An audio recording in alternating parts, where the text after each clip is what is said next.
Rapaziada, dando continuidade aqui ao nosso trabalho, a nossa parte de regulação, vamos falar agora sobre as indústrias de rede. Indústria de rede, a gente vai aprender que é um segmento que quase que um monopólio, né, um monopólio natural, e é um segmento que exige um rigoroso trabalho de regulação. Tudo bem?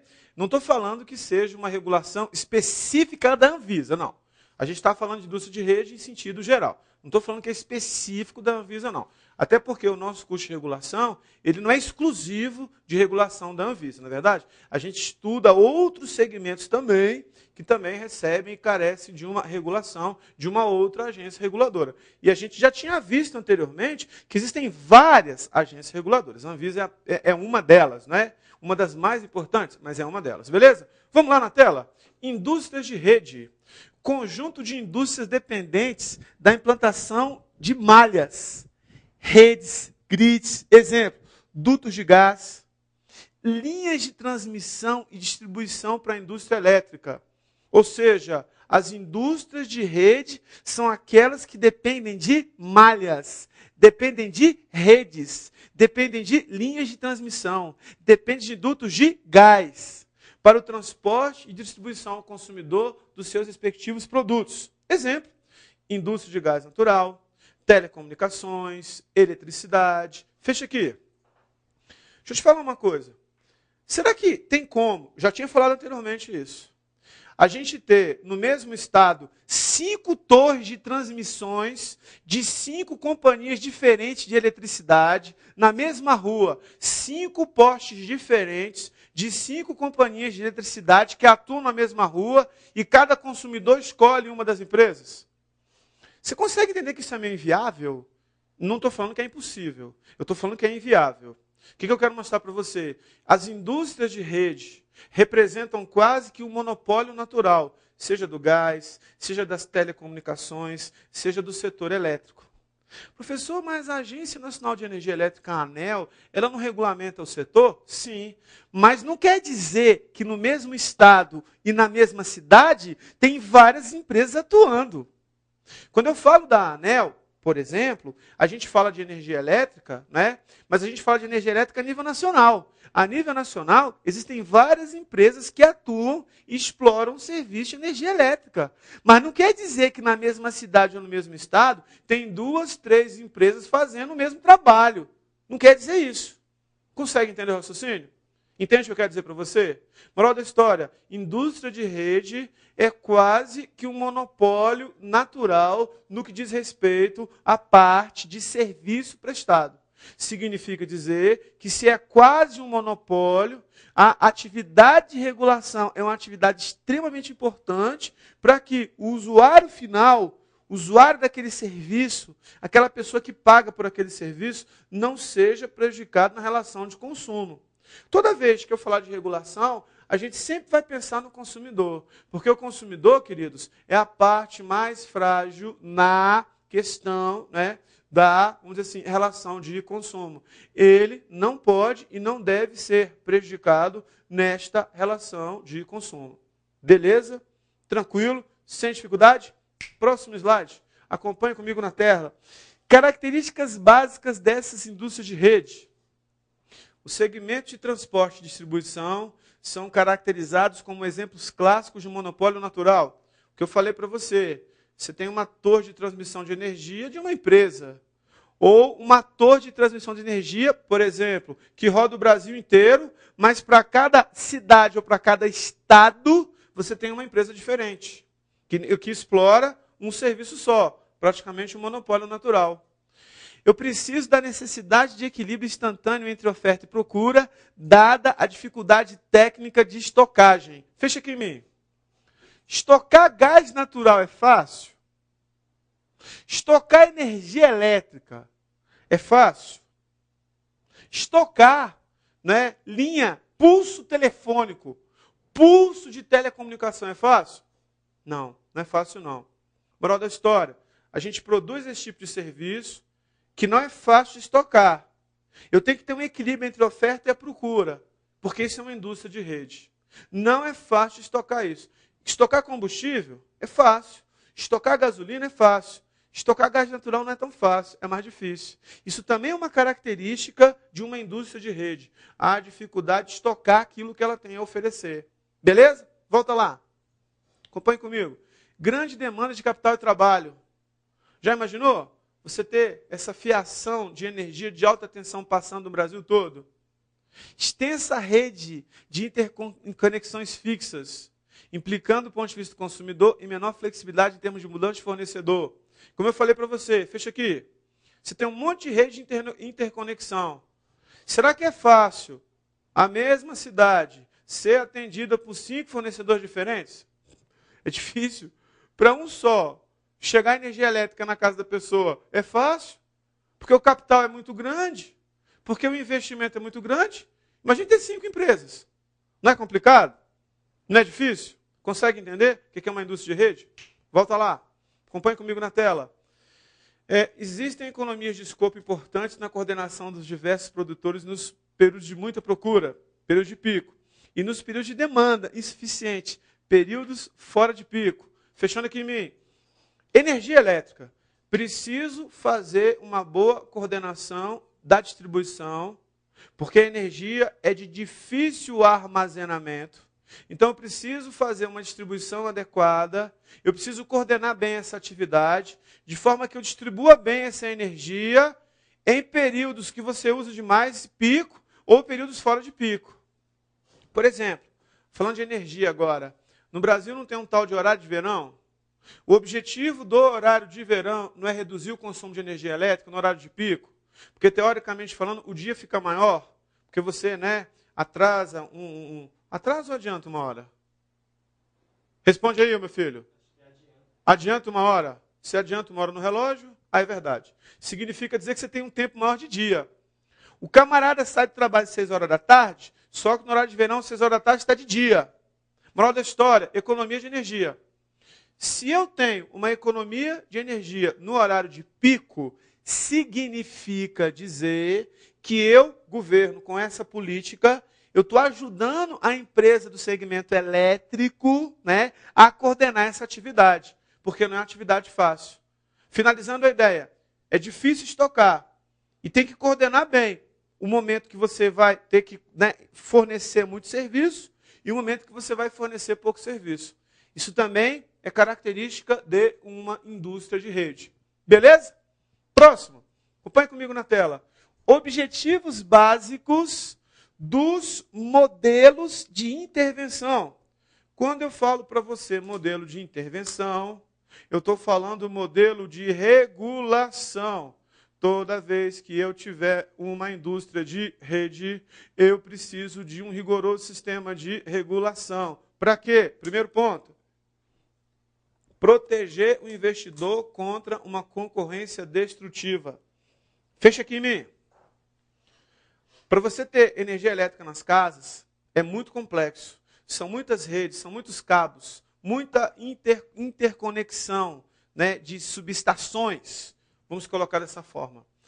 A gente sabe que existem alguns locais no Brasil, sem preconceito nenhum, até algumas favelas, não estou sendo preconceituoso, mas é verdade isso, que você tem muita ligação clandestina. Estou mentindo?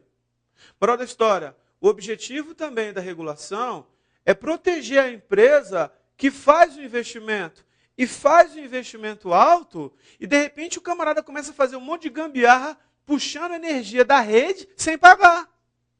Professor, a regulação também é para proteger a empresa? É. Queridos, uma coisa importante. Na relação de consumo, a parte mais frágil é o consumidor. Mas o trabalho de regulação não é só para proteger o consumidor, não é só para isso. É para proteger todo o setor. Todo mundo precisa de energia. Mas a empresa que explora o serviço com autorização do governo, a concessionária que faz isso, aquela que tem autorização do governo, ela também tem que ter um equilíbrio econômico-financeiro. Se a regulação não é feita com eficiência, permitindo esses gatos, a empresa também se prejudica. Pensa, se muita gente começa a puxar energia através de gambiarra, não entra recurso para a empresa. Se não entra recurso da empresa, ela pode ter dificuldade com o seu equilíbrio econômico-financeiro. Se ela tem dificuldade com o equilíbrio econômico-financeiro, tendência a aumentar a conta para os demais. Eu pergunto para você, o trabalho de regulação não é um trabalho importante? Consegue entender? Volta lá. Outro objetivo da regulação nesse contexto de indústria de rede, né? Proteger o consumidor, que é a parte mais frágil, contra o abuso do poder de monopólio. Que eu já falei para você, é praticamente um monopólio natural. E também, fora o investidor, fora o consumidor, salvaguardar o interesse geral, no que tange a segurança do abastecimento, a igualdade de tratamento aos consumidores, segurança. Fecha aqui em mim. Eu moro próximo a um parque muito bonito. No meio desse parque passa uma torre de energia elétrica, dessas bem grandes mesmo. Próximo ao local onde passa essa rede, tinha um parque de diversões. Esse parque de diversões foi interditado pela ANEEL. Por quê? Deus o livre guarde. Um desses cabos, ele sai do lugar, cabo de alta tensão, o que vai acontecer? Você pode ferir alguém. Moral da história, nesse parque onde eu moro, eles acabaram com aquele parque que estava exatamente debaixo dessas torres, e um outro local do parque eles transferiram, reformaram e fizeram outro parque. Moral da história, a atividade de regulação é para proteger a todos, trazer segurança para a população. Estou dando um exemplo da energia. Vamos pegar a parte da vigilância sanitária, né? Não estou falando agora mais de indústria de rede. A vigilância sanitária não é uma coisa que, através da falta de vigilância, da falta de cuidado com a vigilância sanitária, você não pode trazer doenças, uma epidemia, uma pandemia para as pessoas. Moral da história, um dos objetivos da atividade de regulação é proteção. Proteção de todos que são afetados nesse segmento de regulação. Esse é o objetivo. Também é um objetivo. Então, objetivos básicos. Independente se é indústria de rede ou não. Proteger aquele que faz o investimento, o concessionário de serviço público, proteger a população e a segurança do sistema. Segurança de todos, como esses dois exemplos que eu dei para você agora. Beleza? Próximo. Acompanhe comigo na tela. Intervenção, regulação, motivo principal. Olha só. Salvaguardar o consumidor, principalmente pequenininho, que não possui poder de escolha, nem capacidade de enfrentamento em relação ao seu habitual fornecedor. Olha, sensacional. Fecha aqui em mim. Eu vou intervir no mercado, eu vou regular, vou proteger o investidor, vou proteger o consumidor e vou trazer segurança para o sistema. Agora, desses três, todos os três são importantes no trabalho de regulação. Agora, fora a questão da segurança que é importante, eu dei exemplo para você, quem é o principal prejudicado na relação de consumo? Consumidor. Ele é o maior prejudicado na relação de consumo. Por que ele é o maior prejudicado na relação de consumo? Porque ele é a parte mais frágil. E outra coisa, ele não tem a opção de escolher outra empresa. Ele não tem essa opção. Serviço de telefonia celular. Não estou satisfeito, não. Tem uns 4, 5, 6 operadoras aí. Beleza. Agora, água, luz, gás natural. É quase que monopólio. Como eu já falei para você. Devido à grande dificuldade de você implantar e levar o serviço até a casa da população. Porque o investimento é alto. Se você tem praticamente um monopólio natural, eu preciso ter um rigoroso sistema de regulação para que o usuário não seja prejudicado na relação de consumo, porque ele é a parte mais frágil. No enfrentamento também, ele também é a parte mais frágil. No enfrentamento judicial, também ele é a parte mais frágil. Consegue entender? Eu pergunto para você, regulação é importante? Regulação nas indústrias de rede, que precisam de malhas, precisam de dutos, linhas de interconexão. É importante ou não é? Com certeza. Próximo. Acompanhe comigo na tela. Importante. Na regulação moderna, o poder público adota técnicas de regulação mais preocupadas com o eficiente controle das rendas geradas por essas indústrias, sobretudo com a proteção dos pequenos consumidores, com respeito à conservação de energia e qualidade ambiental. Exemplo, o governo federal conseguiu baixar a conta de luz. Fecha aqui em mim. Conservação de energia, a questão, da conservação ambiental e a questão do custo. 3 características importantes de uma regulação moderna. Numa regulação moderna, exemplo, a empresa de energia tem que mostrar para o agente regulador, o agente regulamentador, o seu equilíbrio econômico-financeiro. Em cima disso, o agente regulador ele pode ter regulamentações de forma que refaça seu equilíbrio financeiro e baixe a conta da população, como aconteceu no Brasil recentemente agora no governo Dilma. Não baixou a conta de luz? Não foi uma grande publicidade disso? É verdade. Trabalho rigoroso de regulação para coibir abusos. Abusos também no que diz respeito à cobrança da conta de energia elétrica.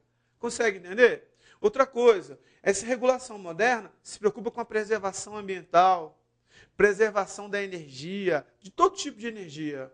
Responsabilidade socioambiental também é preocupação da regulação moderna. Então, a regulação protege o investidor, protege o consumidor, sobretudo aquele mais frágil na relação de consumo, traz segurança para todo o mercado, o exemplo que eu dei da luz, lembra? Da vigilância sanitária. Está preocupado modernamente com custo, para que você não tenha um preço muito caro para a população, não onere demais a população, e tem também a responsabilidade socioambiental, responsabilidade por aquilo, né, os danos causados ao meio ambiente. Beleza? Próximo. Acompanhe comigo na tela. Regulação pós-reforma do Estado brasileiro. Pós-reforma do Estado brasileiro, veja que tem a energia como exemplo, não existem, em princípio, quaisquer obstáculos na instalação de mercados concorrenciais, pois os mercados estão amparados em uma legislação objetiva e transparente e fiscalizados regulados por uma agência governamental com capacidade técnica, com direção autônoma e independente.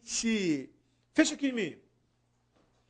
Na regulação moderna, pós-reforma do Estado brasileiro, a gente sabe que, a partir da reforma do Estado brasileiro, nós tivemos várias privatizações. Muitas concessionárias de serviço público que estavam nas mãos do governo passaram para as mãos da iniciativa privada.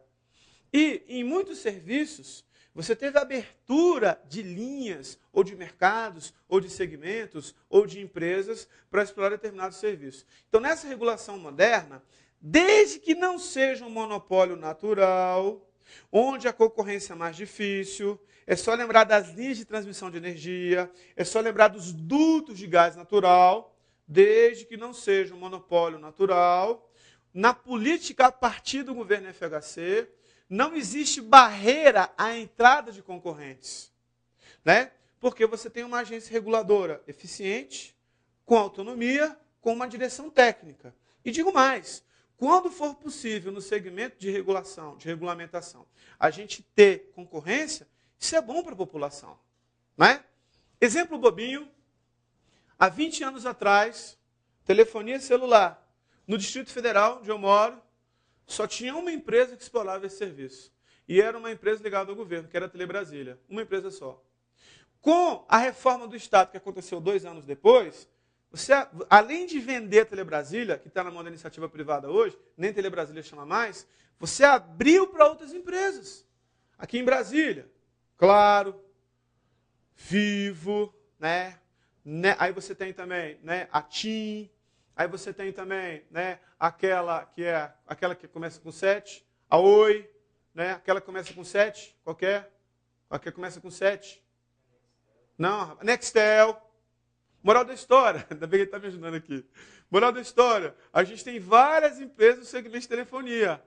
Abrir a concorrência para outras empresas explorarem o serviço não é ruim para a população. Porque quando você começa a ter concorrência, diferente do monopólio natural que a gente acabou de explicar, tendência é ter uma competição no mercado e as condições do serviço, de acesso ao serviço e preço para o usuário ficarem em condições mais acessíveis.